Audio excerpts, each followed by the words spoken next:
उखाणा घ्यायला सुरुवात करते दगडूशेठ गणपतीला स्मरून. आज नवीन परिवाराची ओळख देते मी करून. घडलं सगळं अचानक, थोडी भांबावले, कळलंच नाही कसं व्हावं व्यक्त. आपसुकच ह्या नात्यात गुंतत गेले, कारण होतं ते तितकंच मस्त. एकेकाला भेटावं म्हणून माणसांची केली वाटणी, एकेकाला भेटावं म्हणून माणसांची केली वाटणी. सगळ्यात आधी मीनूंना भेटले, कारण म्हणे त्याच आहेत आशिष रावांची आद्य पत्नी. पुढे भेटले जिजींना, दोघी बिचाऱ्या आम्ही एकमेकींकडे नुसते बघतच राहिलो.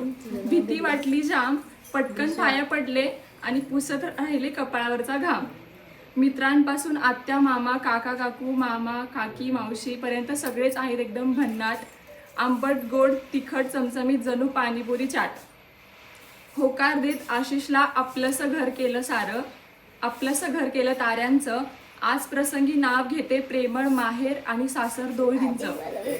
यासोबत ढोपे भुजबळ घनवट दगडे ह्या सगळ्यांचं घालते मी एकच साथ. आयुष्यभर असंच असू द्या प्रेम आणि पाठीशी आशीर्वाद.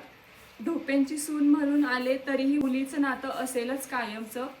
माझ्या आई बाबा मी पप्पाच्या विश्वरूपी जावयाचं आज सगळ्यांचं समक्ष नाव घेते आशिष रावांचं. लक्ष्मीच्या पावलांनी उमटतील माझ्या पावलांचे ठसे. आता मी माझी ओळख करून देते, सौ ऋतुजा आशिष ढोपे असे.